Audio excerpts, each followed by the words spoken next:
వసతి ఇక్కడ అలాగే ఒక పీడీ లేరు.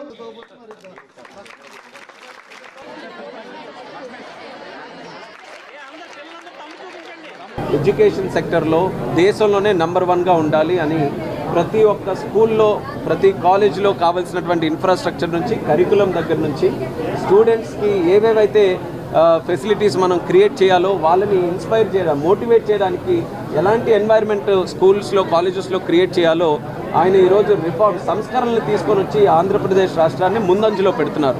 సో అదే రకంగా ప్రజాప్రతినిధులందరూ కూడా లోకేష్ అన్న గారితో ఇన్స్పిరేషన్ తీసుకొని ఎక్కడికక్కడ స్కూల్స్ని దత్తత తీసుకోవడం, స్కూల్స్లో యాక్టివిటీస్లో పాల్గొనడం ఇవన్నీ కూడా చేస్తున్నారు. అందులోనే భాగంగా నేను ఇదే స్కూల్కి పేరెంట్ టీచర్ మీటింగ్లో అటెండ్ అయ్యాను. నాకు కూడా ఈ స్కూల్కి ఒక కరెక్షన్ ఉంది. మా తల్లి కూడా చదువుకున్నటువంటి స్కూల్ ఇది.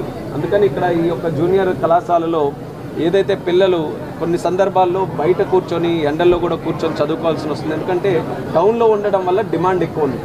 అసలు వాస్తవానికి అడ్మిషన్స్ టైంలో చాలామందికి క్లాస్ రూమ్స్ లేక అడ్మిషన్స్ కూడా రిజెక్ట్ చేయాల్సిన పరిస్థితి వస్తుంది. అందుకని అది ఇమీడియట్గా అడ్రస్ చేయాలని చేసాం.